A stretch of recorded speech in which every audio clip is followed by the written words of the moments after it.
Hi കൂട്ടുകാരെ, Sreenarayana Guru open യൂണിവേഴ്സിറ്റിയുടെ news reporting and എഡിറ്റിങ്ങിലെ ബ്ലോക്ക് 2-ലെ 4ാമത്തെ ചാപ്റ്ററാണ് ട്രെൻഡ്സ് ഇൻ റിപ്പോർട്ടിംഗ്. ഇതിലെ റീക്യാപ്പ് നമുക്ക് നോക്കാം. എന്താണ് ന്യൂസ് റിപ്പോർട്ടിംഗ് എന്ന് പറയുന്നത്? The investigating fact, story telling, a challenging journalism task. അപ്പോൾ ഇൻവെസ്റ്റിഗേഷൻ അന്വേഷണമാണ്. അതുപോലെ അതിൻ്റെ ഫാക്റ്റുകൾ, അതിൻ്റെ സ്റ്റോറി ടെല്ലിംഗ് കഥ പറച്ചിലുകൾ, ചലഞ്ചിങ് ദ ജേർണലിസം ടാസ്ക്, നമ്മുടെ പത്രപ്രവർത്തനത്തിൻ്റെ വെല്ലുവിളികളുടെ ടാസ്കുകൾ. അതുപോലെ എസെൻഷ്യൽ റിപ്പോർട്ടർ സ്കിൽസ് എന്ന് വെച്ചാൽ എന്തൊക്കെ വരും? അത് ഫാഷൻ വരും, അത് ക്ഷമയാണ്, എത്തിക്ക് നൈതികമായിട്ടുള്ളത്, ആക്യുറസി ആ ഒരു കൃത്യനിഷ്ഠത, ന്യൂസ് സെൻസ് ന്യൂസിനെ കുറിച്ചുള്ള അറിവ്, ഒബ്ജക്റ്റീവ് വസ്തുനിഷ്ഠമായ കാര്യങ്ങൾ. പിന്നെ വേരിയസ് ടൈപ്സ് ഓഫ് റിപ്പോർട്ടിംഗ് എന്ന് പറഞ്ഞാൽ ഇൻവെസ്റ്റിഗേറ്റ് അന്വേഷണമാണ്, ഫാഷനാണ്, ബിസിനസ്സാണ്, സ്പോർട്സാണ്, പൊളിറ്റിക്കൽ, അതുപോലെ ക്രൈം, ഹെൽത്ത് എക്സെട്ര, അങ്ങനെ ഒത്തിരിയുണ്ട്. അതുപോലെ മൊബൈൽ റിപ്പോർട്ടിംഗ് എന്ന് പറയുമ്പോഴത്തേക്ക് on location reporting with the portable device, the photos and notes. അപ്പോൾ എല്ലാവർക്കും ഉപയോഗിക്കാൻ തന്നെ വളരെ ഇഷ്ടം എന്താണ്? മൊബൈൽ റിപ്പോർട്ടിങ്ങിനാണ്. അതുപോലെ സിറ്റിസൺ റിപ്പോർട്ടിംഗ് എന്ന് പറഞ്ഞാൽ non journalistic news report by the group, the people, by the internet. എന്ന് വെച്ചാൽ ഒരു പ്രൊഫഷനായിട്ട് പഠിച്ച ഒരു റിപ്പോർട്ടറല്ല, ഒരു ജേർണലിസ്റ്റ് അല്ല ആര് സിറ്റിസൺ റിപ്പോർട്ടിങ്. അതൊരു പൗരനാണ്. ഫോർ എക്സാമ്പിൾ യൂട്യൂബിലൊക്കെ വാർത്തകൾ കൊടുക്കുന്നത് പോലെ. അടുത്ത മീഡിയ കൺവെർജൻസ്, അത് മെർജിങ് ചെയ്യുന്നു, മാസ് മീഡിയയെ മെർജ് ചെയ്യുന്നു. എങ്ങനെയാണ്? പ്രിൻ്റ്, ബ്രോഡ്കാസ്റ്റ്, ഇൻ്റർനെറ്റ് അതുവഴി. അടുത്തത് പോഡ്കാസ്റ്റ്. ഇത് ഇമ്പോർട്ടൻ്റ് ആണ്. ഈ പോഡ്കാസ്റ്റ് എന്നാൽ എന്തെന്ന് വെച്ചാൽ ഡിജിറ്റൽ ഓഡിയോ സീരീസ് ഓൺലൈനെയാണ്, ഓഡിയോ ആണിത്. അതിനെയാണ് ഒരു സീരീസ് ആണ് എന്തോന്ന്, ഓഡിയോ സീരീസ് ആണ്, ഡിജിറ്റൽ ഓഡിയോ സീരീസ് ആണ് പോഡ്കാസ്റ്റ്. യൂസ്ഡ് ഇൻ എവിടെയൊക്കെ? അക്കാഡമിയ, എൻ്റർടൈൻമെൻറ്റ് ആൻഡ് ന്യൂസ്, ഇതിലൊക്കെയാണ് ഇത് ഉപയോഗിക്കുന്നത് പോഡ്കാസ്റ്റ്. ഇനി reporting demand hard work and courage, guide by journalistic ethics. അപ്പോൾ റിപ്പോർട്ടിംഗ് ഡിമാൻഡ്സുകൾ ഹാർഡ് വർക്കാണ് എന്ന് വെച്ചാൽ, പിന്നെ അത് അവർക്ക് ഹാർഡ് വർക്ക് ഉണ്ടായിരിക്കണം, അവർ കറേജ് ധൈര്യശാലികളായിരിക്കണം, ഗൈഡ് ബൈ ജേർണലിസ്റ്റ് എത്തിക്സ്, ഈ ജേർണലിസത്തിൻ്റെ എത്തിക്സുകളിൽ ഒരു വഴികാട്ടിയായിരിക്കണം, ഗൈഡായിരിക്കണം. A reporter must be unbased and accurate, presenting news with the fairness. ഭംഗിയുണ്ടായിരിക്കണം ആ പ്രസൻറ്റിന്, റിപ്പോർട്ട് ചെയ്യുന്ന പ്രസൻറ്റിന് നല്ല ഭംഗിയുണ്ടായിരിക്കണം, മനോഹരമായിരിക്കണം. ഡിഫറൻസ് റിപ്പോർട്ടിംഗ് ദ ജനർ, അത് investigate, fashion, business, sports, politics, crime, health etcetera, ഇതെല്ലാം വരുന്നതാണ് ഡിഫറൻറ്റ് റിപ്പോർട്ടിംഗ്. ജനറസ് എന്ന് പറയുന്നത്. ഇനി എൻ്റെ ഒബ്ജക്റ്റീവ് ക്വസ്റ്റ്യൻ ആണെങ്കിൽ what do you mean by the news report? News reporting കൊണ്ട് അർത്ഥമാക്കുന്നത് എന്താണ്? ന്യൂസ് റിപ്പോർട്ടിംഗ് കൊണ്ട് അർത്ഥമാക്കുന്നത് ഇൻവെസ്റ്റിഗേഷൻ, അന്വേഷണമാണ്. What are the 5 types of news reporting? 5 news reporting ഏതൊക്കെയാണ്? ഒന്ന് ഇൻവെസ്റ്റിഗേറ്റീവ്, അന്വേഷണം, അത് ഫാഷനാണ്, ബിസിനസ്സാണ്, പിന്നെ സ്പോർട്സ് കായികമാണ്, പൊളിറ്റിക്കൽ രാഷ്ട്രീയമാണ്. മൂന്നാമത്തെ question, write 5 skills of a news report. അത് ന്യൂസ് റിപ്പോർട്ടിൻ്റെ 5 കഴിവുകൾ പറയാനാണ്.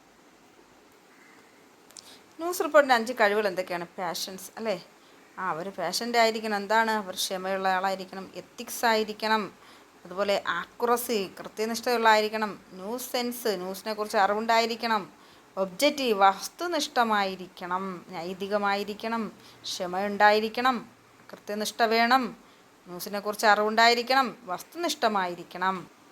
ഇനി write 1 trend in news report. News റിപ്പോർട്ടിൻ്റെ പ്രവണത, ഒരു പ്രവണത എഴുതാനാണ് പറഞ്ഞിരിക്കുന്നത്. എന്താണ്? മൊബൈൽ റിപ്പോർട്ടിംഗ് ആണ്. അടുത്തത് what type of reporting is known as the reporting where journalist make use of portable device like mobile phones for reporting. ഏത് ടൈപ്പാണ് നമുക്ക് നോക്കാം. പോർട്ടബിളായിട്ട് കൈകാര്യം ചെയ്യുന്നത് മൊബൈൽ റിപ്പോർട്ടിംഗ് തന്നെയാണ്. അടുത്തത് what are the other names of citizen reporting? Citizen റിപ്പോർട്ടിങ്ങിന് വേറൊരു പേരുണ്ട്. ഏതാ? സിറ്റിസൺ റിപ്പോർട്ടിംഗ് എന്നാണ് അതിൻ്റെ പേര്. ഇനി what are the other names of citizen പറഞ്ഞു നമ്മൾ. റിപ്പോർട്ടിംഗ് എന്താണെന്ന് നമ്മൾ പറഞ്ഞു. എന്താണ്? സോറി, 6ാമത്തെ ക്വസ്റ്റ്യൻ പറഞ്ഞില്ല. 6ാമത്തെ question, what type of the reporting known as the reporting one of the news reporting by the citizens or people and passes the report to various social media. Social മീഡിയയിലൊക്കെ professional അല്ലാത്ത ആൾക്കാർ വാർത്തകളൊക്കെ പറയാറുണ്ടല്ലേ, report ചെയ്യാറുണ്ട്. അവർ പറയുന്നത് എന്താണെന്നാണ് അത് citizen reporting എന്നാണ്. അടുത്ത ഏഴാമത്തത്, what are the other name of citizen report. Citizen റിപ്പോർട്ടിൻ്റെ മറ്റൊരു പേരെന്താണെന്നാണ്. User generated content, participatory journalism എന്നാണ്. Participatory journalism. What do you mean by convergence of media? അതെന്താണ്? മെർജിൻ, എന്താണത്? മെർജിൻ ഓഫ് മാസ് മീഡിയ എന്നാണ്. Merging of mass media. ഇനി അടുത്തത്, what is podcast? നമുക്കത് ഒറ്റ വാക്കിൽ ഒതുക്കാം, ഡിജിറ്റൽ ഓഡിയോ സീരീസ് എന്നാണ്. Write the acronym of the TRP. Write the acronym of TRP. അതിൻ്റെ ഫുൾ ഫോം എന്ന് പറയുന്നത് ടെലിവിഷൻ റേറ്റിംഗ് പോയിൻറ്റ്സ് എന്നാണ്. TRP അതിൻ്റെ അക്രോണിം എന്ന് പറയുന്നത് television rating, TRP television rating points.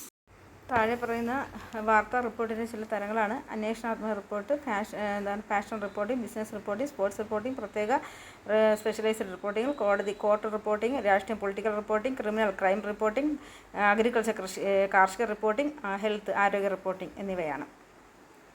അടുത്ത് നമുക്ക് നോക്കേണ്ടത് ഒരു വാർത്താ റിപ്പോർട്ടറുടെ കഴിവുകളാണ്. എന്തൊക്കെയാണ്? ഭാഷയിൽ നല്ല അറിവ്, ഗുഡ് കമാൻഡ് ഓഫ് ലാംഗ്വേജ്. അതുപോലെ നല്ല എഴുത്ത് കഴിവുകൾ, ഗുഡ് റൈറ്റിംഗ് സ്കിൽസ്. ആളുകളുമായി സ്വതന്ത്രമായി ഇടപഴകാനുള്ള കഴിവുണ്ടായിരിക്കണം. അതുപോലെ നിലവിലെ സംഭവ വികാസങ്ങൾ കൃത്യസമയത്ത് അപ്ഡേറ്റ് ചെയ്യാൻ കഴിയണം. നല്ല നിരീക്ഷണ പാഠവും ഉണ്ടായിരിക്കണം. അദ്ദേഹം അല്ലെങ്കിൽ അവൾ പ്രസ് നിയമങ്ങൾ അനുസരിക്കണം. പക്ഷാപാതപരമല്ലാത്തതും കൃത്യവും ന്യായവും വസ്തുനിഷ്ഠവുമായിരിക്കണം. സമ്മർദ്ദത്തിലും പിരിമുറുക്കത്തിലും ശക്തമായി നിലകൊള്ളുവാനുള്ള കഴിവുണ്ടായിരിക്കണം. കൃത്യനിഷ്ഠത പാലിക്കണം. ജാഗ്രതയുള്ളവരും ക്രിയേറ്റീവ് ധൈര്യശാലികളും ആയിരിക്കണം എന്നുള്ളതാണ്. അപ്പോൾ ഇതാണ് സ്കിൽസ് ഓഫ് ന്യൂസ് റിപ്പോർട്ട് എന്ന് പറയുന്നത്. അപ്പോൾ ഇതെന്തായാലും നമ്മൾ അറിഞ്ഞിരിക്കണം. ക്രിയേറ്റീവ് അല്ല, സ്കിൽ ഓഫ് ന്യൂസ് റിപ്പോർട്ടാണ്. ഒരു ന്യൂസ് റിപ്പോർട്ടറുടെ കഴിവുകളാണ്. അപ്പോൾ പൗരന്മാരുടെ റിപ്പോർട്ടിംഗ് ആണ്. മറ്റ് പേരുകൾ പൗരന്മാരുടെ റിപ്പോർട്ടിങ്ങിൽ മറ്റ് പേരുകളാണ് network reporting, open source reporting, citizen media, participatory reporting, stand alone reporting, non media reporting, guerrilla reporting, collaborative citizen reporting. അപ്പോൾ ഈ ഇന്ത്യയിലെ ഒരു പത്രമായ Times of India TOI Indian പൗരന്മാർക്കായി മാത്രമായി സിറ്റിസൺ റിപ്പോർട്ടിംഗ് എന്ന പേരിൽ ഒരു ആപ്പ് അവതരിപ്പിച്ചിട്ടുണ്ട്.